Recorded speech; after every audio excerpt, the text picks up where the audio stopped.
추가로 생긴데요. 유방은 그로스 아나토미부터 보면은 보시면은 유방은 피부 밑에 놓이고 체스트와 스트라이스 메이저 바슬 위쪽에 놓이게 되는데 메디알 사이드로는 스턴의 메디알 부분하고 라테랄 쪽으로는 아틀레 엑스라의 라인 쪽에 위치하게 돼서 사이에 놓이고 위쪽으로는 사실 클라비클을 보통 맞이는 거고요. 아래쪽으로는 인프라 만만의 폴드를 여기 이제 방향선을 그려져 있지만 여기 휘플러스 메이저인데 메이저 한 3분의 2 정도는 메이저 ቬ인에 있고 나머지 3분의 1 정도는 세라토스 안테리어의 파시아 위쪽에 놓여 있게 됩니다. 모양이 동그랄 거라고 생각을 하는데 이건 동그랗지는 않고요. 겨드랑이 쪽으로 조금 삐져나와 있습니다. 여기를 갖다가 이제 그려 나오는데 악셀러리 테일 오브 스펜센스 테일이라고 유방이 겨드랑이 쪽으로 쭉 나와 있기 때문에 겨드랑이가 아파서 왔어요. 근데 보면 유방이 아픈 경우 여기에 이제 유방 생기처럼 생길 수 있습니다. 발생학적인 원인 때문에 이렇게 생기는 거고요. 그다음에 이제 젖꼭지는 미드 크라이컬 라인 쪽을 쭉 보다 보면은 보통은 네 번째 스페이스 쪽 유방의 크기에 따라서 다르겠지만 거기에 니플이 놓이게 되고 알레올라의 콤플렉스가 놓이게 됩니다. 알레올라에 자세히 보면은 여기 조그마한 이렇게 돌기 같은 게 보이잖아요. 여기 이제 온몸이 투브크레 그래서 피지선이고요. 임신한 아이가 수유를 할 때 윤활 작용을 하고 또 이제 보호하는 목적으로 공격이 나옵니다. 그래서 이제 사니타이즈를 보게 되면은 이렇게 머슬 위에 놓이게 되고 팬이 밑에 있는데 여기를 보면 여기 하얀 선이 보이고 선에 이렇게 쌓여 있고 안쪽에 팬도 있고 또 이제 이런 조직들이 있는데 이 막을 갖다가 슈퍼피셜 파시아라고 해요. 슈퍼피셜 파시아의 이쪽이 슈퍼피셜 레이어고 뒤쪽이 딥 레이어입니다. 그래서 요게 왜 중요하냐면 우리가 마스텍토미 하거나 이럴 때 요 레이어를 따라서 슈퍼피셜 레이어를 따라서 이제 유방을 절제하게 됩니다. 피부를 나타내게 되고요. 여기서 보면은 이렇게 이제 퓨타레스 메이저 마셀하고 이 딥 슈퍼피셜 파시아의 딥 레이어 사이의 공간이 여기는 잘 그려져 있지는 않는데 이걸 딥 레이어 레트로 만마리 스페이스라고 되어 있습니다. 만마리 스페이스는 아주 루스한 커넥티브 티슈로 되어 있고 안에 팬들이 들어있는데 거기 안에 이제 리포틱스들이 들어있어서 그러니까 암 수술하거나 이럴 때는 퓨타레스 메이저 마셀의 파시아를 같이 제거해서 이 레트로 만마리 스페이스까지 같이 통째로 제거하는 그런 수술을 하게 됩니다.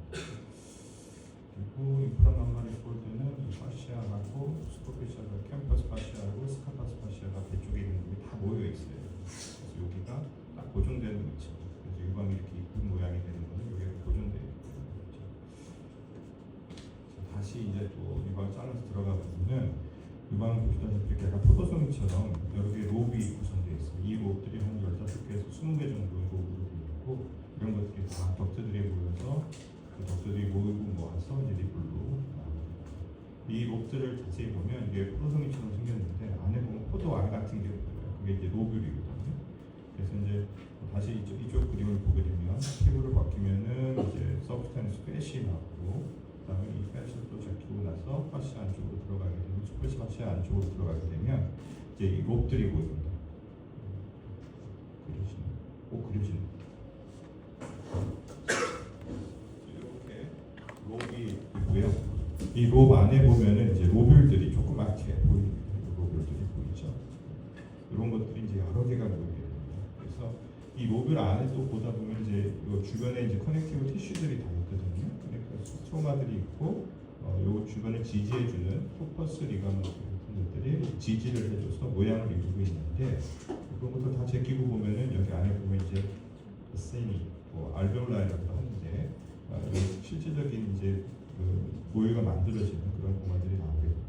그래서 이런 것들이 덕출들 아주 작은 유관에 모여서 결국 젖꼭지로 오게 되고 젖꼭지 바로 밑에는 이제 라티브로스 사이너스라고 일시적으로 모유들이 보이는 곳이 있습니다. 그런 것들이 이제 유방이 이루는 모양이고요. 이제 기능적인 면으로 보면 마이크로스코픽 아나토미를 보면은 터미널 덕트 로뷸러 유니트라는 게 중요한데요. 이게 가장 기본적인 단위입니다. 그리고 기본적인 구조적인 또 펑셔널한 유니트고요. 여기서 이제 미가 만들어지게 되고 이 부분이 이제 호르몬에 굉장히 센시티브한 곳이고 호르몬에 의해서 증식도 하고 그렇게 됩니다. 그렇기 때문에 기능적인 단위로서 중요한 구조적인 단위로서 중요한 것도 있지만 병도 여기서 많이 생겨요. 그래서 대부분의 유방에 생기는 병들은 결국에는 이 TDLU에서 생기게 됩니다. TDLU는 보시면 이제 아까 말했던 그 포도송이를 기억하시면 되겠는데 포도송이 안쪽을 더 보면은 이 여기 보면 이제 TDLU가 덕출이 있고요. 덕출들이 있고 이게 로뷸입니다. 로뷸이고 이 안쪽에 이제 알베올라이들이 조그마한 것들이 이제 여기서 이제 생기는데 이걸 더 확대해서 보면은 이제 여기 아스니가 있는데 아스니에도 보면은 안쪽에 그 세포들이 이렇게 둘러싸고 있어요. 이게 갖다 루미나 에피세리얼 셀이라 그러고 여기서 모유가 만들어지고요. 그 주변을 감싸고 있는 이런 부분들이 전부 다 마이오 에피셀리얼 셀입니다. 이제 모유가 만들어진 거를 배출하려고 수축을 해야 되니까 그런 역할을 하는 그런 세포입니다. 그리고 그 모든 것을 둘러싸고 있는 게 베이스멘트라는 거예요. 요거는 그림을 잘 기억해 두시는 게 좋을 겁니다. 가장 기본적인 단위거든요. 그래서 보통 여기서 이제 암이 생겨도 서로 종류가 다른 암들이 되고 그렇기 때문에 이게 가장 기본적인 단위이면서 또 병도 잘 생길 수 있다. 그래서 루미널 에피셀리셀하고 마이오 에피셀리셀이 있고 둘러싸고 있는 게 베이스멘트 멤브레인이 있다. 이거는 꼭 기억해 두시면 좋겠습니다. 다음은 이제 바시큘라 스트로크 서플라이를 볼 건데 이제 지금 제가 설명드린 아나토미나 이런 것들은 다 이제 서지컬 아나토미입니다. 주로 여기 수술을 하니까 수술의 중요한 이제 아나토미가 되겠죠. 아트리얼 서플라이를 보면은 아트리얼 서플라이는 대부분의 아트리얼 서플라이는 인터널 만마리 아트리에서 나옵니다. 요 아트리거든요. 인터널 만마리 아트리. 여기서 퍼포레이터들이 나와서 이게 대부분의 유방을 공급을 하게 되고요. 그 다음에 이제 또 그 두 번째는 이제 라테랄 소라식 아트리. 요거 여기서 와서 공급을 하게 됩니다. 그 다음에 이제 일부는 소라코 아크로미알 아트리가 여기서 나와서 이제 팩토랄 브랜치가 일부 유방을 공급하고 그 다음에 인터코스탈 아트리 요 뒤에서 이런 데서 올라오는 아트리들이 있어요. 조그마한 브랜치들이 유방을 공급하게 됩니다. 비너스 드웨인도 사실 아트리하고 거의 같이 따라갑니다. 그래서 따라가는데 좀 특이한 거는 뭐냐면 이게 전부 다 따라가다 보다 보면 결국 나중에 벌테브랄 비너스 플렉서스라고 저 뒤쪽에 척추 주변에 비너스 플렉서스랑 연결이 됩니다. 이게 바슨스 플렉서스라고도 하는데 이게 왜 중요하냐면 이제 유방 같은 경우 제일 전이가 잘 되는 것 중에 하나가 뼈거든요. 특히 이제 척추 같은데 잘 전이가 되는데 이제 그런 이제 기전이 되는 루트가 되는 그게 이제 비너스 드웨인이 그쪽으로 가기 때문입니다. 자, 다음은 이제 림파틱 드웨인이랑 림프노드인데 이거 왜 중요하냐면 결국엔 또 이제 암 얘기를 안 할 수밖에 없는데 보시다시피 유방은 굉장히 이제 그 림파틱 네트워크가 풍부합니다. 굉장히 풍부하고 그리고 거의 대부분이 75에서 거의 90%가 어디로 가냐면 어느 쪽으로 드레인되냐면 겨드랑이 쪽으로 드레인됩니다. 그래서 겨드랑이의 림파선을 거치게 되고 결국에 겨드랑이 림파선을 거쳐서 어디로 가냐면 사우클라비안 여기 노드로 이렇게 갔다가 그 다음에 수프라클라비안 지나서 위로 올라갔다가 목 쪽에 있는 림프노드로 드레인되게 됩니다. 그리고 나서 결국에는 어디로 가냐면 베인 쪽으로. 그래서 왼쪽 같으면은 소라식 덕트 쪽으로 가겠고 오른쪽에는 굵은 림파틱 덕트를 통해서 결국에는 혈액하고 섞이게 됩니다. 혈관으로 들어가게 되죠. 그래서 우리가 림파틱 서큘레이션이 있고 블러드 서큘레이션이 있잖아요. 그래서 림파틱 서큘레이션 결국에 블러드로 돌아가는데 이 루트를 통해서 가게 됩니다. 그리고 일부는 10에서 25%는 어디로 가냐면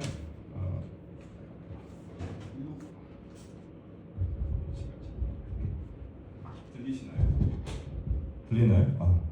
이쪽으로 가게 됩니다.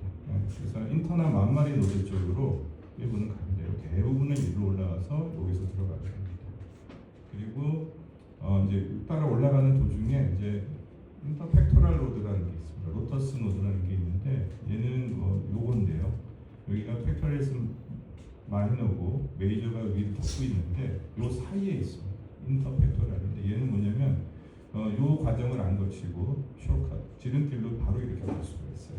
그래서 요 노드를 가끔 이제 수술할 때도 찾아봐야 됩니다. 혹시나 커져 있는 게 있는가. 그리고 이제 스킨 쪽으로는 반대편으로 프로젝션이 돼서 가끔은 이제 이렇게 스킨 따라서 반대편으로 가는 경우도 있습니다. 자, 그래서 이제 대략적으로 다시 설명드리면 대부분은 악시다 쪽으로 해서 위로 올라가는 게 대부분이고 일부에서 인터널 만마리 따라 드린다 수 있다라고 말씀드립니다. 겨드랑이 임파선에 전이가 있으면 다이섹션을 하거든요. 근데 팔 쪽에서 오는 림파틱 드레인 옷도 마찬가지로 겨드랑이를 거치게 됩니다. 그러다 보니까 우리가 여기 전이가 있어서 겨드랑이를 다 절제하면 어떻게 될까요? 팔 쪽에서 오는 림파틱 드레인들이 막히게 되겠죠. 순환이 안 들어서 결국에는 팔이 붓게 되는 림프이데마가 생기는 게 생길 수 있습니다. 그래서 여기 있는 아나토미를 잘 알고 있는 것이 좋을 것 같습니다. 자, 이제 이 림프노드들을 우리가 이제 클래시피케이션을 하거든요. 그래서 보통은 어디를 기준으로 보냐면 벡토라리스 마이너를 기준으로 봅니다. 벡토라리스 마이너를 이렇게 삼각형으로 그려놨는데 벡토라리스 마이너의 라테랄 쪽을 레벨 1이라고 그러고 벡토라리스 마이너의 그 뒷판, 그 아래쪽 부분을 레벨 2 그리고 메디얼 사이드를 레벨 3라고 합니다. 그래서 요 1, 2, 3 방향으로 올라가게 되는데 보통 우리가 이제 나중에 샘플링을 하거든요. 뒤에 나오겠지만 센티엠 림프노드 바이옵시 같은 걸 할 때는 다 대부분 레벨 1이에요. 특히 이제 익스터널 만마리그들이 가장 많고요. 그다음에 만약에 전이가 많이 있어서 전이가 레벨 1이 있어서 다이섹션을 한다 그러면 보통은 레벨 1, 2까지 하게 되고요. 2에서 전이가 있다 이러면 3까지 다이섹션을 하게 됩니다. 그래서 이제 구획을 이제 이런 식으로 명칭한다는 걸 보시면 되겠고. 자, 너브는 이제 센서리 너브밖에 없는데 사실 유방은 센서리 너브는 인터코스탈 너브에서 나옵니다. 여기 노란색 인터코스탈 너브에서 퍼퍼레이터가 나와서 이제 거기에 라테랄, 안테리얼 큐타니스 브랜치가 있습니다. 그래서 여기 따라서 이렇게 올라가서 그러니까 위치가 두 번째에서 여섯 번째로 보인다고 했잖아요. 마찬가지로 너브도 세 번째, 여섯 번째 인터코스탈 너브에서 나오게 돼서 이제 유방의 감각을 담당하게 됩니다.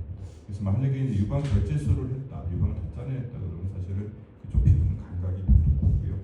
요즘 이제 스킨 스피어링이라고 해서 스킨 스피어링 마스텍토미, 리플 스피어링 마스텍토미라고 해서 피부는 남기고 유방을 절제하더라도 이런 신경들은 퍼퍼레이터이기 때문에 어쩔 수 없이 대부분 잘려서 감각이 보통 없는데 또 우리 몸이 신기한 게 시간이 지나면 감각이 돌아오시는 분들도 있습니다. 자, 이건 유방은 아닌데 이제 유방 수술할 때 중요한 게 악실라 쪽에 이제 너브가 중요합니다. 우리가 악실라의 다이섹션을 가끔 하기 때문에 그게 중요한데 이제 너브들 좀 이렇게 그림 누워서 팔을 벌리는 그림인데 팔 쪽으로 가는 요 신경이 있습니다. 요거를 갖다가 인터코스탈 브라키알 너브라고 그러고 센서리 너브입니다.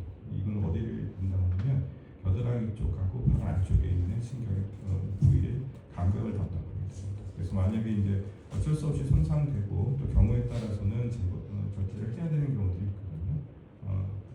절제하면 어쩔 수는 없지만 하고 나면 이제 이 부분에 페인이 있거나 아니면 넌니스가 생기는 경우들이 있고요. 제일 중요한 너브는 롱토라식 너브입니다. 롱토라식 너브는 세라투스 안테리얼의 이너베이션을 하게 되는데 여기가 이제 클라비클을 붙잡아주고 있고 운동에 관여하는 그런 근육이거든요. 그래서 만약에 이게 손상이 되면은 이런 식으로 윙잉 스카푸라가 그래서 불로 튀어나가요.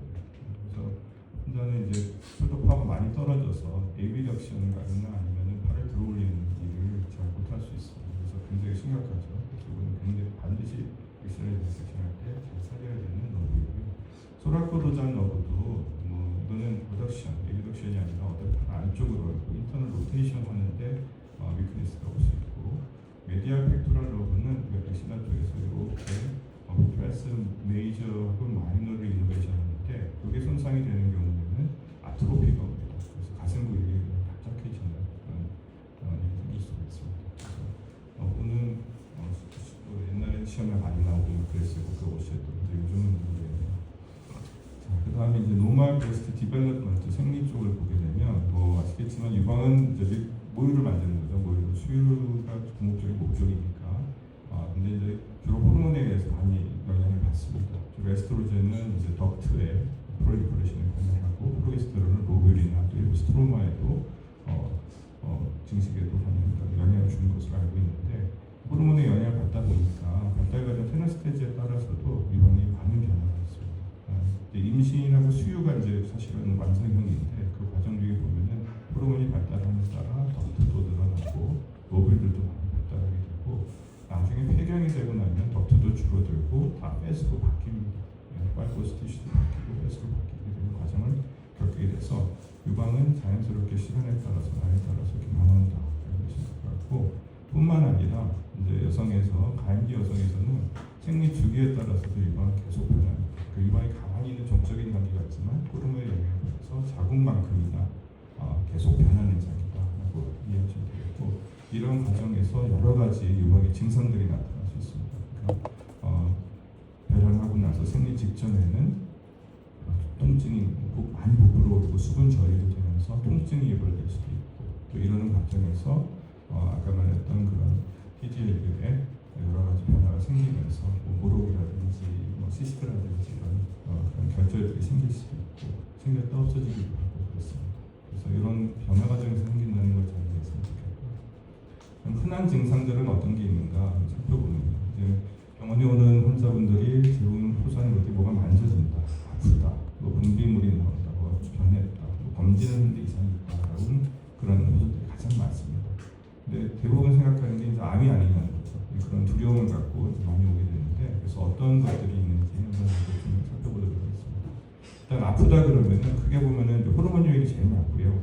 그다음에 이제 기질적인 요인이 있을 수 있습니다. 호르몬 요인은 주로 생리 주기에 따라서 아픈 게 정말 많고요. 그래서 정상이죠. 그다음에 그 외에 이 호르몬에 영향을 주는 여러 가지 스트레스나 카페인 등등등 이런 것들이 영향을 줄 수는 있습니다만, 궁극적으로는 통증 원인이 호르몬 영향이 가장 많고, 또 약물 때문에 피임약이라든지 호르몬약 때문에 통증이 생기는 경우가 있습니다. 기질적인 요인은 감염 같은 게 있을 수 있고, 그리고 비감염적 요인으로는 이제 유방에 생기는 여러 질환들, 종양 같은 유방암을 포함한 이런 것들이 이제 원인이 될 수 있습니다. 근데 이제 가끔 감별해야 될 게 폐경후 여성에서 특히 많이 생기는데 체스트 월 페인이 정말 많아요. 코스토콘드라이티스라든지 늑연골 이런 같은 것들이 있을 때도 유방이 아프다 그러는데, 유방이 위에 놓여있기 때문에 그런 감별이 좀 필요하겠죠. 뭐가 만져진다 그럴 때는 의외로 생리적인 그냥 정상 조직, 섬유낭성 변화를 포함한 정상 조직이 만져져서 오시는 분들도 꽤 많습니다. 뭐가 만져지는데 혹인지 아닌지 잘 모르겠다 이런 분들도 많고, 염증 때문에 오시는 분들도 있겠고, 가장 많은 거는 양성 중량이죠. 섬유 손전 같은 그런 양성복 때문에 오시는 분들이고, 또 이제 유방 통증이 없는 머물이 만져질 때는 또 유방암을 또 항상 고려해야 합니다.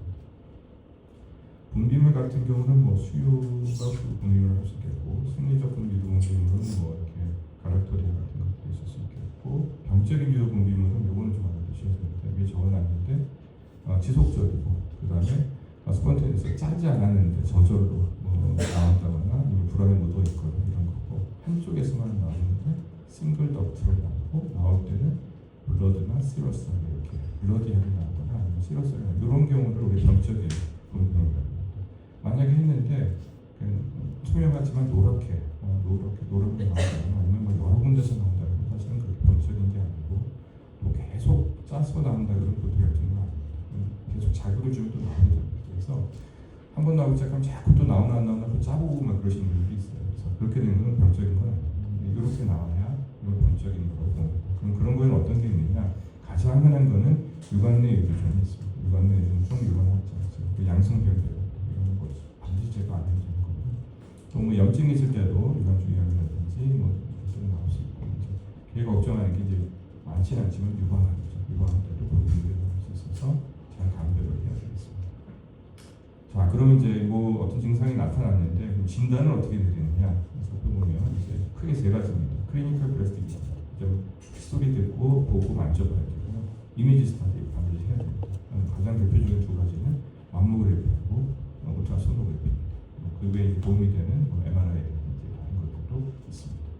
근데 만약에 여기서 이미지 스타디에서 의심되는 병이 나타났다. 그러면 그때는 조직 검사를 해서 확인을 해야 되는데, 조직 검사의 방법은 이렇게 세포 검사, 파인 니들 오퍼레이션도 있고, 코아니드 바이옵시가 있고, 아니면 서지컬 엑스전, 맘모톰이라고 그러죠. 백큐 시스트 바이옵시, 아니면 진짜 뭘 다 떼버리기 시간 바이옵시 이런 게 있는데, 가장 많이 하는 거는 코아니드 바이옵시입니다. 가장 흔하게 하는 겁니다. 폭이 있으면 그 가운데를 조직 검사를 하는 거죠. 여러 군데로 찔러서 조직 검사를 하는 겁니다. 자, 그래서 히스토리 테이킹부터 보면은 히스토리 테이킹은 주로 산부인과 력 같은 것들, 월경 언제 했는지 이런 것들 물어보게 되는데, 증상이 어떤지 주로 다 유방암에 관련된 위험 인자라고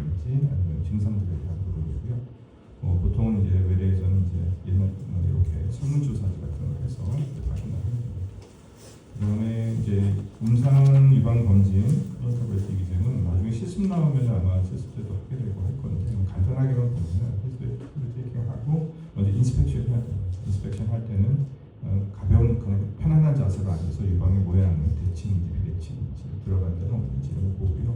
그 다음에 허리에 손을 얹어서 유방을 펼치고 가슴을 넓게 펼친 다음에 앉아서 손을 들어 올려서 유방 모양을 만져봅니다. 만져봐야 되는데 만져볼 때는 가운데 세 손가락에 마지막 패드를 이용해서 양손을 이용해서 해야 됩니다. 가끔 보면 한 손으로 이렇게 만지는 두 손가락으로 하는 사람도 있고 그런데 한쪽은 고정을 하고 혹은 이렇게 반대편 손을 이렇게 지금 이렇게 돌리듯이 500원짜리 돌리듯이 이런 식으로 하면서 만지게 됩니다. 그리고 가볍게 젖꼭지를 짜보게 되고 전체적인 유방 부위를 다 만져봐야 되고요. 겨드랑이도 반드시 확인해야 됩니다. 패턴은 아무렇게 해도 돼요. 지그재그로 해도 되고 썰큘러하게 되고 이렇게 되는데 중요한 거는 전체를 다 만져봐야 된다. 중요했습니다. 자, 보는 거는 아까 봤던 유방암의 증상은 나중에 나온 거랑 비슷한데 혹이 있는지, 물이 들어가지 않는지, 림프 속 들어간 건 없는지, 나오는 건 없는지, 빨갛게 염증 소변처럼 보이는 건 없는지 이런 것들을 보게 됩니다. 자, 이제 보고 나서 이제 뭐가 의심스러운 게 있거나 해서 검사를 하게 될 때는 중요한 모델리티 두 개는 맘모그래피하고 초음파인데요. 맘모그래피는 가장 기본적인 이미지 모델리티입니다. 유방암에 있어서 루틴하게 두 크라니오 쿼다라고 메디오 라테럴 오블리크라는 두 가지 뷰를 꼭 찍게 돼요. 오른쪽 왼쪽 각각씩.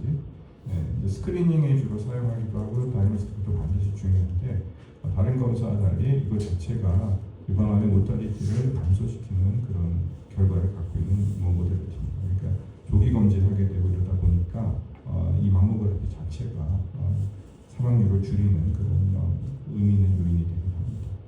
주로 이제 제일 잘 보는 건 칼시피케이션은 다른 어떤 검사들보다 맘모그래피가 잘 보고요.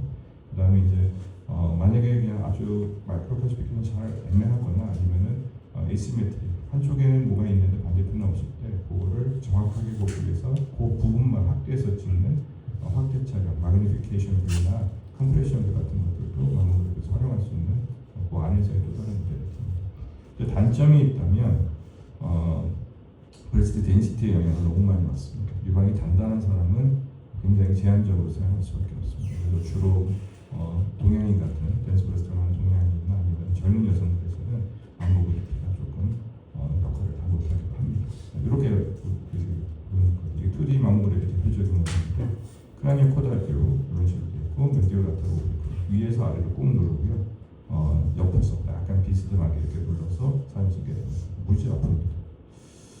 그래서 이제 사진을 볼 때는 그 크라니오 쿼드하고 CCV라고 그러는데 CCV의 위쪽 부분은 라테랄을 유방의 라테랄 바깥쪽이고 아래쪽은 메디아를 의미합니다. 그리고 MLOB 같은 경우는 위쪽은 당연히 있고 아래는 아래입니다. 그래서 이제 만약에 사진을 봤는데 여기에 이렇게 빨간색 있는 부분에 변경이 있어요. 그러면은 실제 유방에서는 어떤 위치일까요? 자, 일단 오른쪽 왼쪽을 봐야겠죠. 오른쪽 왼쪽 중에 왼쪽이니까 왼쪽이고 그 다음에 안쪽 바깥쪽을 보면 바깥쪽이겠죠. 그리고 위쪽 아래쪽을 보면 위쪽이니까 결국 이런 경우는 레프트 라테럴 어퍼니까 이 부분이 될 거예요. 유방의 벤터 마운트 쿼드런트 쪽에 연결된다 이렇게 하시면 될 것 같습니다. 자, 아까도 한계를 얘기했지만 유방은 덴시티가 한계예요. 그래서 덴시티를 그러면 어떻게 커뮤니케이션 하느냐 그거를 이제 카테고리를 A, B, C, D로 나누는데요. A는 그냥 거의 패티 브레스트. 유방 조직이 유선 조직이 없습니다. 25% 이내인 경우 이런 경우는 지금은 조그만 흙도 나오기도 해요. 그 다음에 이제 25에서 50% B, 그 다음에 50에서 75% C, 그 다음에 75 이상은 D라고 합니다. CD를 보통 우리가 덴스 브레스트라고 많이 얘기합니다. 그래서 센시티비티가 떨어집니다. 지금은 그냥 거의예요. 그래서 안에 뭐가 있는지 잘 안 보이고 그렇습니다. 실제로도 D 같은 덴스 브레스트 같은 경우는 이제 좀 유방암의 위험도는 높다고 아무래도 조직이 많다 보니까 그렇게 얘기를 하고 합니다. 그래서 이 한계를 극복하기 위해서 최근에는 3D 맘모그래피가 또 나왔어요. 3D는 뭐냐면 위아래로 쿡 찍는 게 아니라 눌러놓은 상태에서 이게 돌아갑니다. 쭉 돌아가면서 하나의 옛날에 2D 이미지는 이렇게 한 번 딱 찍히는데 이거는 슬라이스 보호별로 쫙 나와서 이렇게 층층층을 볼 수 있는 그런 장점이 있습니다. 그래서 요즘은 이런 걸로 많이 바뀌는 추세입니다. 자, 그러면은 mammograph에서는 어떤 암이 있으면 어떤 소견이 보이느냐 한번 살펴보면요. 일단은 스피큘레이터 보드를 가진 병변들이 보이면 이렇게 삐쭉빼쭉 캔서, 크랩 나올 때 그런 문양이죠. 삐쭉빼쭉한 문양이 있고, 그 다음에 마진이 불분명한 ill-defined한 그런 S가 있거나 석회 소변 이거 좀 특이한데 일단은 분집성 모여 있어야 되고요. 그 다음 프레모드 다형태성이 보여요. 각각 모여 지각각인 이런 것들이 유관을 따라서 있다면 그때는 의심을 해봐야 됩니다. 그다음에 그 외에도 이제 마이크로로블레이션이 있거나 아니면 이렇게 구조 왜곡이 있거나 비대칭이라는 건 오른쪽 왼쪽이 서로 다르다는 거예요. 그러니까 비대칭이 아니라는 거 그런 소견이 있을 때 암을 의심해 볼 수 있습니다. 자, 이건 댄스브레스트인데 유방 환자입니다. 유방 환자 지금 뭐 봐도 아무것도 모르겠잖아요. 근데 실제로 이 위치에 초음파를 보면 이렇게 암이 있었어요. 그래도 엑스레이만 찍어서는 모릅니다. 그리고 이제 여기는 확대를 해보면 이제 이런 식으로 클래시피케이션이 있고 로블된 약간의 구조적 왜곡을 동반한 그런 병변을 보이고 있습니다. 초음파를 살펴보면 초음파도 이제 가장 기본적인 검사 중에 하나인데 mammograph하고 달리 얘는 병변의 어떤 성질을 알 수 있어요. 이게 단단한지 솔리드한지 시스틱한지 이런 것들을 알 수 있고 그 외에도 이제 칼라 도플러, 혈관이나 아니면 엘라스토그래프 얼마나 단단한지를 측정할 수가 있어서 이런 것들이 이제 감별 진단하기 도움이 됩니다. 그리고 이제 시술자가 이런 식으로 실시간으로 하기 때문에 보면서 이제 여러 각도에서 볼 수도 있고 판단할 수도 있고 또 경우에 따라서는 바로 초음파를 통해서 바이옵시까지도 할 수 있는 장점이 있습니다. 그리고 무엇보다 라디에이션이 없죠. 그래서 젊은 사람들이나 댄스브레스트 아니면은 임신한 사람들한테는 가장 중요한 검사가 될 겁니다. 근데 이제 중요한 단점이 뭐냐면 바로 시술자의 의존도가 너무 높다는 거예요. 그래서 잘 보시는 분들은 너무 잘 보는데 초심자가 보면은 폭이 아닌 것도 호구를 잡을 수 있고 정말 중요한 것도 놓칠 수 있고 그래서 예를 들어서 10명의 초음파에서 한 사람을 보면 똑같은 결과가 반드시 나온다고 보장할 수는 없습니다. 그리고 또 두 번째는 칼시피케이션. 아까 mammograph의 칼시피케이션 잘 보는 반면에 초음파 잘 안 보여요. 그래서 그런 병변들이 서로 장단점이 있기 때문에 상호 보완적인 검사를 할 수 있겠습니다. 실제 보면 이렇습니다. 이 피부고 이렇게 모양이 보이고 이런 거는 이제 시스트거든요. 안에 물이 들어 가맣게 이렇게 보이고 이 젖꼭지인데 젖꼭지에서 드러난 유관 같은 거는 엑스레이에서 안 보이죠. mammograph에서 안 보이고 초음파에서 보입니다. 그리고 실제 이렇게 보시면 바이옵시도 할 수 있고요. 그다음에 어떤 모양이 이제 암이 의심되느냐 비슷한데요. 스피큘레이터 마진, 일레귤러 마진 가지는 것들 삐쭉빼쭉. 그다음에 마이크로로블레이션 이렇게 되는 것들. 그다음에 이제 중요한 또 털널된 와이드 이렇게 위로 자라는 모양이 있거나 포스테리어 어쿠스틱 섀도우 뒤쪽으로 이렇게 어텐뉴이션이 보이는 경우 그런 경우들도 의심을 해볼 수가 있습니다. 이건 칼라도플러인데요. 보시면 이제 혈관들이 보이거든요. 그래서 이런 소견들을 보면 약성을 또 의심합니다. 이건 엘라스토그래피인데 이게 단단할수록 파랗게 보이거든요. 그러면은 유방암이 대부분 단단하니까 굉장히 단단하고 이거나 악성 가능성도 고려해야겠다 이렇게 도움 정보를 줄 수가 있습니다. 자, 마지막으로 이제 MRI인데요. MRI는 끝판왕입니다. 가장 센시티브합니다. 제일 예민하고요. 라디에이션도 없고 그 다음에 이제 조영제를 쓰면은 다이나믹 이미지표를 쓸 수 있어요. 무슨 말이냐면 퍼퓨전이 얼마나 빨리 되고 워시아웃이 얼마나 늦게 되느냐 이런 것들을 계산해서 그래프를 그릴 수 있는데 그걸 토대로 얘가 아닌지를 감별할 때 도움이 될 수 있습니다. 반면에 너무 예민하다 보니까 펄스 포지티브가 좀 있고요. 또 가격도 비싸고 또 고드리움 인핸스먼트를 써야 되기 때문에 조영제에 대해서 부작용이 있는 분들도 사용하려고 부분이 있고 또 얘도 단점이 마이크로 칼시피케이션을 잘 못합니다. 그래서 그런 단점이 있어요. 주로 어떤 때 쓰느냐 유방암으로 진단된 사람들이 멀티고카 또 다른 병변들이 같은 유방이나 반대편에 없는지 이제 보기 위해서 사용하게 되고 또 정확한 사이즈를 잴 수 있어요. 객관적으로 초음파는 주관적이니까 사이즈 재기가 좀 어려울 때가 있거든요. 정확하게 어디까지인지 그 다음에 어컬트 브레스트 캔서 겨드랑이에는 분명히 유방암 전이라 그러는데 유방암 발견을 못해서 초음파 그때 이제 많이 도움이 되고요. 그 다음에 재발이라든지 수술한 흉터인지 이런 데 가변이 안 될 때 그 다음에 무엇보다 제일 중요한 것 중 하나가 네오스모틱 케어 같은 시스테믹 테라피를 하고 나서 반응 평가를 할 때 이게 얼마나 줄어들었나 볼 때는 이만큼 좋은 게 없습니다. 그리고 이제 가끔 폴린바디 인젝션을 하는 경우가 있거든요. 우리나라도 옛날에 야메라 그러죠. 콩기름도 넣고 별걸 다 쓸리는 별걸 이거 다 보신 분들이 있거든요. 그런 분들은 엑스레이 초음파 다 안 됩니다. 맘모그래피 초음파 안 보이는데 그런 분들이 이제 스크리닝 할 때는 또 맘모그래피 도움이 되고 또 아주 하이 리스크 페이션, 뭐 유전자 이상이 있거나 이런 분들의 스크리닝 할 때도 약간 도움이 됩니다. 이거는 요즘은 잘 안 하는 검사인데요. 덕트를 보기 위해서 여기다 덕트 안에다가 관을 집어넣어서 조영기를 집어넣어서 찍는 사진인데 요즘은 초음파나 뭐 MRI 등 너무 좋은 검사들이 많아서 잘 안 합니다. 그리고 이제 이것도 스틴트 맘모그래피라고 해서 맘모그래피가 비슷하게 생겼지만 주사를 맞고 하는 거예요. 그러면은 잘 안 보이게 되는 것들이 이제 업테이크가 되면서 많은 것들을 발견할 수 있습니다. 자, 요거는 바이러리 클래시피케이션인데요. 카테고리인데 요거는 굉장히 중요합니다. 이거는 이제 서로 커뮤니케이션 하기 위한 거예요. 그러니까 주관적인 것도 많고 판독도 서로 주관적으로 할 수 있어서 나는 이렇게 봤다라는 걸 서로 커뮤니케이션 하기 위해서 만든 이제 시스템인데요. 카테고리가 0부터 6까지 있고요. 영상을 봤을 때 이제 어떻게 판단하는 겁니다. 카테고리 0은 이거는 잘 모르겠다. 데니스 브레스트 같은 경우죠. 맘모그래피에서 추가적인 검사가 필요하다. 아니면 이전 검사를 참조해봐야 된다는 뜻이고 1은 네거티브, 정상이라는 얘기입니다. 2는 뭐가 있긴 있는데 양성이다. 3은 아마도 영성이다. 이거는 악성일 가능성이 조금 높아하는 거죠. 그래서 이런 경우는 쇼텀 팔로우, 보통 6개월입니다. 6개월 뒤에 다시 한번 팔로우하고 비교해보자. 암이면 잘할 거다. 이런 의미죠. 그 다음에 카테고리 4는 이건 의심스럽다. 모양이 암이 의심스러우니까 이때는 조직 검사를 하자. 이거고 카테고리 5는 이거는 진짜 암이다. 조직 검사 안 해봤지만 굉장히 의심스럽다. 내 손에 장을 지진다. 이런 의미로 5를 주고 이때도 물론 조직 검사 확인을 해야 됩니다. 6은 이미 조직 검사에서 암이 나온 경우를 봤을 때 6이라고 합니다. 그래서 실제 이제 우리 임상의 커뮤니케이션을 보면은 맘모그래피 사진인데 카테고리 0을 줬어요. 그러면 잘 모르겠다는 거예요. 추가적인 검사가 필요하다. 그래서 확대 촬영을 하고 초음파를 해봐라. 이렇게 해놨습니다. 이런 경우죠.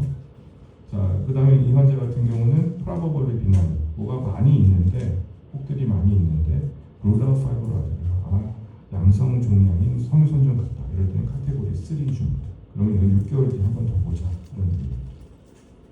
이런 혹들을 말하는 거죠. 자, 이 경우는 볼게요. 이 경우는 카테고리 4를 줬어요. 카테고리 4를 줬는데, 이거는 조직 검사를 한번 해보자는 얘기입니다. 그래서 아마 이 만져보지는 요 혹을 가지고 얘기하신 거예요. 3.4cm 꽤 크죠.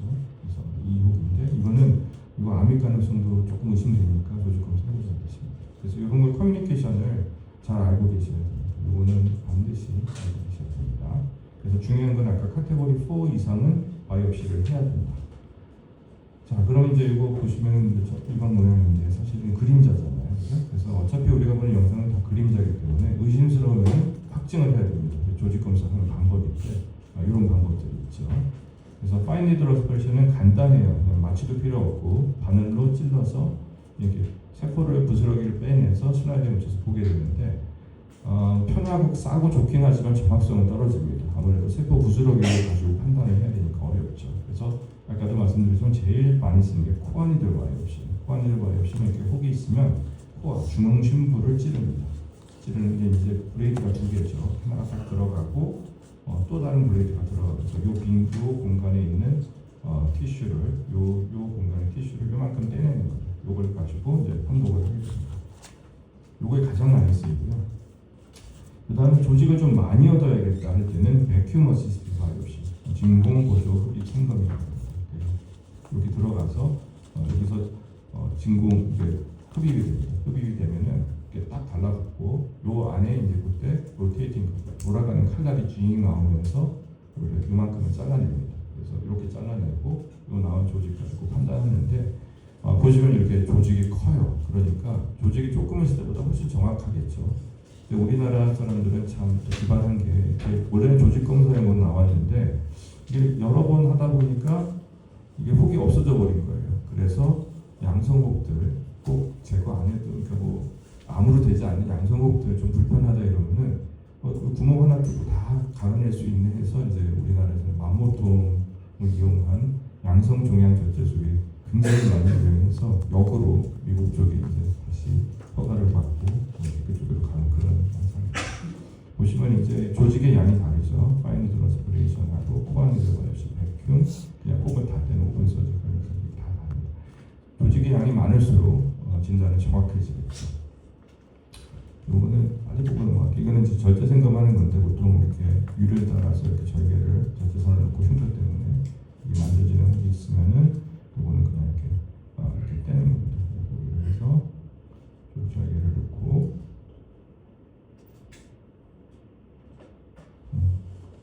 그래서 나중에 떼면 이제 이런 걸 떼서 조직을 잘 확인하는 거죠. 하고 나면 이제 나중에 이렇게 꼬매서. 자, 그럼 안 만져지는 혹이 발견됐을 때는 어떻게 하느냐? 특히 이제 마이크로칼시피케이션 같은 게 그런데요. 그럴 때는 초음파로도 잘 안 보이니까 이때는 니들 로컬라이제이션을 해서 여기 위치를 간헐철사를 집어넣고 이걸 가이드 와이어라고 합니다. 가이드 해준다. 그래서 그 와이어를 따라 들어가서 주변에 이제 병변을 떼거나 혹을 떼게 됩니다. 그래서 진단 목적으로 할 때도 마이크로칼시피케이션이 있는데 여기는 요거 따라 들어가서 이렇게 스페시멘을 떼고 이 스페시멘을 다시 사진을 찍습니다. 그러면 스페시멘 마모그래피라고 그러는데 이 안에 석회가 있는 걸 확인하고 이걸 병리과로 보내서 이 석회가 뭐 때문에 생긴 석회인지 악성은 아닌지 확인하게 됩니다.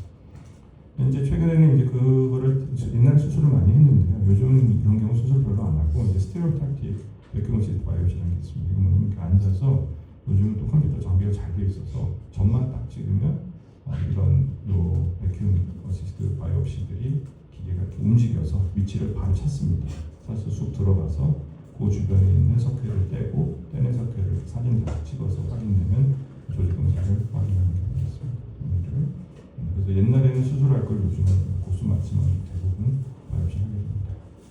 아이고 시간이 많이 지났네. 양성 유방 질환인데 요거는 간단하게 빨리 넘어갈게요. 뭐 크게 분류하기가 좀 어려운데 양성 질환은 뭐 선천성 질환, 염증, 병대성 질환, 양성 유방 종양 이렇게 나올 수 있는데 선천성 질환은 우리 밀크라인이라고 해서 생은 이제 생학적으로 5주째쯤 됐을 때 이제 이렇게 라인이 생기는데 여기 포유류처럼 동물 젖이 여러 개 있다가 다 없어지고 유방만 남은 거예요. 가슴에 있는 것만. 그래서 겨드랑이 쪽에도 부유방이 생기기도 하고 스펜서슨 트레이리지 컬처 남기도 하고 또 젖꼭지가 이렇게 남는 분들도 있습니다. 그래서 미용상의 목적으로 이렇게 제거하기도 하고요. 부유방이라고 해서 겨드랑이 쪽에 볼로 튀어나오는 거. 살찐 게 아니라 부유방입니다. 그래서 뭐 사춘기 이후 임신하거나 또 이제 비만 상태 때 좀 늘어나기도 하고 수유할 때도 늘어나기도 합니다. 양쪽이 될 수도 있고 한쪽도 있을 수 있고 젖꼭지가 있는 분도 있고 수유가 가능한 경우도 있어요. 그래서 유방에 생길 수 있는 모든 병들은 다하게 생길 수 있고요. 뭐 생리주기에 따라 통증이 나타나기도 하고 위험종 쪽으로 제거하기도 합니다. 염증 질환은 크게 산욕기, 비산욕기로 나눌 수 있는데 그 수유할 때 생기는 유선염하고 수유 아닐 때를 구분하는 겁니다. 산욕기 때 유선염은 주로 이제 아이의 그 구강내 세균이 젖꼭지를 타고 들어가서 유를 타고 들어가서 생기는 건데 윤상 양상이 굉장히 다릅니다. 이거는 그냥 열도 나고 몸살도 나고 피버칠 아프고 막 난리인데 주로 패소제는 이제 입안에 있는 균, 스파이로코쿠스나 스트레프토코쿠스 같은 것들이고 이런 경우는 그냥 항생제 치료하면은 또 잘 낫습니다. 그리고 많이 진행된 경우는 IND 업세스로 진행된 경우는 IND를 하기도 하는데요. 치료가 일단 잘 돼요. 근데 반면에 비산욕기 유선염 수요 아닌데 생기는 경우는 콜드 업세스라고 합니다. 열이 안 나요. 열이 안 나는데 고름이 막 나옵니다. 이런 경우는 원인은 정확히 모르는데 페리락탈 마스타이티스나 아니면 립톨 유두가 함몰되면서 찌꺼기가 보이면서 생긴다든지 또 희한하게 한 70%의 환자는 담배를 피워요. 연관이 있다고 보고 있고요. 균 자체가 다릅니다. 아네로브스가 굉장히 많고요. 이런 경우는 항생제로 잘 낫지가 않아요. 항생제로 잘 안 낫고 결국에는 수술을 해야 되고 반복적으로 제거를 잘 해야 됩니다. 근데 이 두 가지와 가장 감별해야 되는 건 역시 유방암인데 염증성 유방암 브레스트 캔서하고 반드시 또 감별해야 되는데 두 개가 다 잘 안 날 때는 항상 고려를 해야 됩니다. 이게 산욕기 유선염입니다. 이렇게 벌겋고 아프고 그런데 항생제 좀 쓰고 나면 이렇게 좋아집니다. 그래가지고 모유수유는 그렇게 해도 됩니다. 대부분 내가 아기한테 가도 문제가 없는 그런 항생제 쓰기 때문에. 그리고 이제 비산욕기 유선염은 이렇게 만만히 닥터 수식 인플란테이지 스폰스라고 하는데 정상 유방에서 이렇게 덕트 주변에 염증이 생기면서 이렇게 간다는 그런 이론이고요. 이거는 그냥 넘어갈게요. 그래서 근데 특징이 뭐냐면 주로 유륜 주변에 생깁니다. 그래서 여기 정상 이게 유두인데 정상 유두인데 여기가 끼기 시작하고요. 이 주변이 원래 큐보이드 셀이었는데 그 스퀘모스 셀 같은 거 다 바뀝니다. 이러면서 이 안에 염증이 생기고 그러면서 결국엔 여기 새로운 통로를 형성합니다. 피스툴라가 생기는 거죠. 그래서 보통 여기 유륜 주변이 이렇게 붉게 오르다가 고름이 생겼다가 뻥 하고 뚫립니다. 근데 요게 요 트랙이 안 없어져요. 제거해 주지 않으면서 항생제도 처리는 어렵습니다. 그래서 대부분 이런 식으로 오는데요. 고름이 나오고 고름을 빼고 나서 남은 건 또 생깁니다. 그래서 리커런트 서바이벌 없애스라는 표현을 씁니다. 이런 경우는 수술이 답인데요.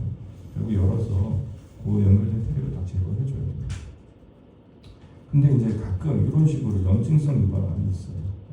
이게 이제 스킨 쪽에 있는 림파틱스들이랑 이런 데 다 튜머셀들이 막 가면서 이렇게 생기는 건데 열은 안 나죠. 근데 낫지도 않아요. 그래서 앞서 말씀드렸던 그런 유선염하고 항상 잘 치료가 안 될 때는 감별을 꼭 해야 됩니다. 바이옵시도 해봐야 되고. 자, 그다음에 유과정성 유선염이라는 건 좀 일종의 자가면역 질환인데요. 결핵하고 뭐 사이코드시스, 이디오패식 이렇게 나누시는데 주로 이디오패식이 많습니다. 이런 식이에요. 염증이 계속 생깁니다. 생기는데 이제 중요한 특징을 보면은 안쪽에 그라뇰로마가 있어요. 그라뇰로마가 이렇게 보이게 되고 이런 경우는 주된 치료는 뭐 결핵이면 결핵약을 쓰겠으나 결핵이 아닌 경우에는 스테로이드를 쓰는 게 가장 답입니다. 그리고 잘 안 나오면 면역업체를 쓰기도 합니다. 그리고 뭐 경우에 따라 수술하기도 하는데 마스텍토미까지 가는 경우는 별로 없습니다. 기나긴 치료죠. 결국에 오랜 시간 지나면 낫는 것들도 있고요. 그렇습니다. 이물질 저번에 아까도 말씀드렸지만 파라핀도 넣고 실리콘도 넣고 다 넣습니다. 그랬는데 요즘은 그런 분들 별로 없죠. 그다음에 문도시병은 혈관염입니다. 이런 식으로 혈관에 염증이 생기면 수술하고 나거나 외상에 따라 이렇게 생길 수 있고요.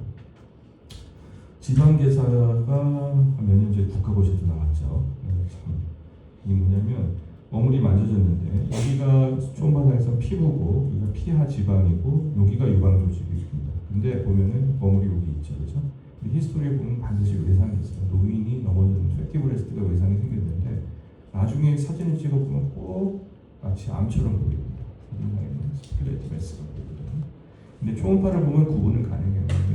패티브레 서브큐테니스 팻 레이어에 머물이 있습니다. 그래서 외상 병력이 굉장히 중요하고 이거는 뭐 암이 되거나 이러지 않습니다. 지금 말이 괴사라 무섭지 그냥 가만히 놔두면 천천히 없어져요. 그래서 뭐 지문에 이렇게 뭐 넘어져서 부딪혔는데 그 이후로 뭐가 만져진다 이러면은 대부분 지방계사입니다. 뭐 기생충도 뭐 있습니다.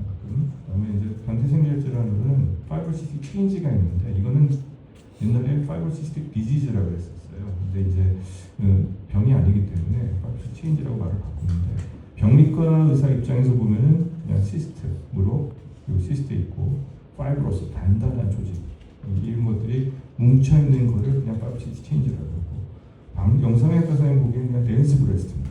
너무 단단해 안 보여요. 그다음에 임상가 입장에서 보면 증상이 다양합니다. 뭐가 만져진다 그러고 아프다 그러고 그래서 이게 뭐지? 근데 이게 폐경이 되고 난 다음에 또 저절로 좋아지고 뭐 이런 그런 임상 현상이 가죠. 그러니까 서로 다 다르죠. 이거를 그냥 통칭 파이브로시스틱 체인지라고 그러는데 결론은 얘는 나쁜 게 아닙니다. 암으로 되지 않아요. 암하고 관련성이 전혀 없습니다. 그래서 그냥 보통은 이제 지켜보는데 영상에서 모양이 가끔 애매하게 나올 때도 있어서 의심스러운 조직 검사에서 긴지 아닌지 확인을 해봐야 될 수 있습니다. 통증을 유발하는 대표적인 원인 중에 하나고요. 아까 유방통증 간사히 말씀드렸지만은 대부분이 굉장히 흔하지만 대부분이 유방암과 관련이 없습니다. 아파서 왔는데 유방암인 경우는 굉장히 드물고요. 그렇습니다. 그래서 그리고 반대로 아프다고 유방암이 아니다 이렇게 얘기할 수는 없습니다만 통증이 있는 분들이 유방암 걱정할 수가 없기 때문에 안심시키고 심리적으로 안정시키고 나면 대부분 호전되는 경우도 많습니다. 그래서 뭐 주기적 비규적 이런 얘기 있는데 그건 요즘은 그렇게 중요한 내용은 아닌 것 같아요. 이렇게 원인이 여러 가지가 있다. 약에 의해서도 그럴 수 있고 그렇다. 그런데 보시면 1번 일단은 안심시키기. 그 다음에 페인 차트를 써보는 게 도움이 됩니다.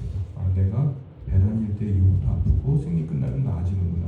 바이오 피드백이 되면서 그 차트만 봐도 환자들, 다이어리만 봐도 환자들이 증상이 좋아지는 경우가 많고요. 그래도 안 된다 이러면은 인세이드를 먹거나 달마진 고충제 같은 걸 먹고 경우에 따라서 단나졸이나 타모시펜 같은 약들을 써서 하는 경우가 있는데 전체 한 3%도 안 됩니다. 이렇게 통증 때문에 저절로 좋아지는 경우가 되거든요.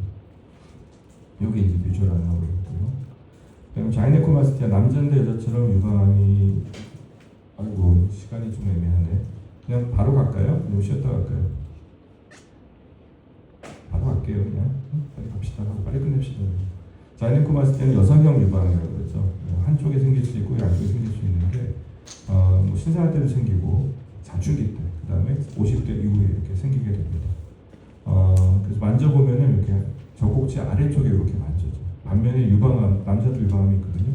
엑센트릭은 젖꼭지 바깥쪽에 주변 테두리에 만져지고 딱 만져보면 말랑말랑하고 도넛같이 생깁니다. 근데 주로 원인은 잘 모르지만 호르몬 불균형이 원인이 아닐까라고 생각하고요. 뭐 여러 가지 원인, 에스트로겐 엑세스 되는 거, 뭐 리버시로시스라는 기저질환 같은 것들이 있거나 아니면은 CRF가 있거나 또 약을 많이 먹잖아요. 50대 이후에는 이런 약들에 의해서도 영향을 받을 수 있습니다. 그냥 항상 감별의 증상은 좀 통증이나 만져지는 레슨인데 이제 감별해야 될 게 두 가지가 있어요. 하나는 슈도자이레코마스티아입니다. 이렇게 스모 선수들처럼 실제 사진을 찍어보면은 조직이 없어요. 조직이 없습니다. 그냥 지방입니다. 이럴 때는 살을 빼야 됩니다. 그리고 메일 브레스트 캔서가 있습니다. 여기 보시면 엑센트릭하죠. 그리고 젖꼭지가 말려 들어갔습니다. 이런 것들이 감별을 꼭 해야 되고요. 그러면 이 자이네코마스티아는 어떻게 해야 되느냐? 보통은 사춘기 때 생긴 걸 지켜보면 되고 체중 조절하면 되는데 나이가 들어서 생긴 거는 기저질환을 해결하거나 약물 조절을 하는 방법밖에 없는데 그게 쉽지 않잖아요. 그래서 보통 이럴 때는 타모시펜, 여성 유방암 때 주로 쓰는 썸제제인데 유방에서 호르몬을 차단하는 영양을 차단하는 약제입니다. 그 약제를 써서 쓰면 대부분 한 80%는 다 반응을 해서 통증도 줄어들고 크기도 줄어듭니다. 근데 계속 반복되거나 아니면 이제 20대 남성들 군대 가기 전에 이거 좀 찝찝하다 이럴 때는 그냥 수술하기도 합니다. 그래서 그렇게 수술해서 제거해주기도 합니다. 다음 이제 파이브로 아데노마인데요. 가장 흔한 거 젊은 여성이 뭐 샤워를 하다가 우연히 만져봤더니 구슬 같은 게 땡글땡글 만져진다. 이러면 거의 대부분 파이브로 아데노마입니다. 그래서 엄청 커지는 것도 있고 다발성도 있고 그런데요. 일단 만져주면 라운드하고 잘 경계가 뚜렷하고 잘 움직입니다.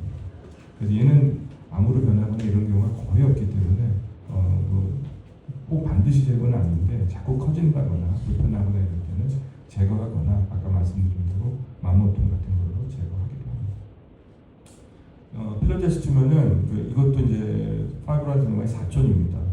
파이브로 에피텔리얼 튜머 중에 하나인데 얘는 성격이 좀 달라요. 얘는 굉장히 빨리 자랍니다. 엄청 빨리 자라고 제거를 해도 재발도 잘하고 또 스펙트럼이 넓어요. 양성부터 경계성, 악성까지 있습니다. 그래서 얘는 파이브로 아데노마하고 같이 취급하면 안 되고 얘는 좀 와이드 익시전 한 1cm 정도 정상 조직을 포함해서 제거를 해줘야 됩니다. 이 환자 같은 경우는 지금 너무 크죠. 급속하게 자라는 환자인데 이 환자 같은 경우는 파이브로 아데노마 같으면은 그냥 폭만 떼겠지만 엄청 커지고 필로데스투머의 경우는 그냥 이때는 마스텍토미를 해야 되는 케이스입니다. 그래서 그렇게 알고 계시고 인터레터 파필로마는 블러드 앤 니플 디스차지의 가장 흔한 원인입니다. 그래서 이런 경우는 처치는 반드시 제거할 필요는 없지만 예를 들어서 조직 검사를 해보니까 비정형성 세포도 보이고 자꾸 자라고 아니면 분비물이 너무 많이 하고 불편하고 이러면은 그냥 마이크로 독객tom이라고 해서 그 해당되는 유관에 거꾸로 들어가서 분비물 나오는 데를 잘라주는 수술을 하기도 합니다.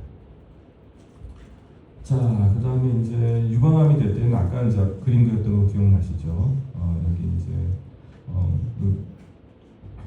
루미널 에피셀리얼 셀들, 그 다음에 주변에 마이오 에피셀리얼 셀들이 있는데 여기서 이렇게 증식을 하다 떨어져 나가고 증식을 하다 떨어져 나오는데 덕담 하이퍼플라지아까지는 괜찮은데 ATP가 칼셀이 나오기 시작하면서 넘어가면 이제 암세포가 되고 이 암세포가 베이스먼트 멤브레인을 뚫고 나가는 우리가 흔히 말하는 유방암으로 이렇게 진행되게 됩니다. 그래서 오늘 또 강조하는 거는 ATP가 덕담 하이퍼플라지아 요게 나오면은 반드시 제거를 해야 됩니다.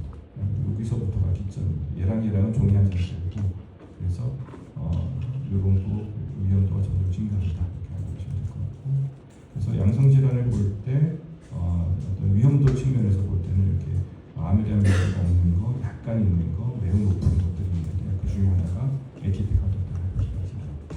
이거는 꼭 기억해 주시면 되겠습니다. 자, 일단 끝났는데 첫 번째 강의는 화장실 갈까요? 아니면 원샷 할까요? 응?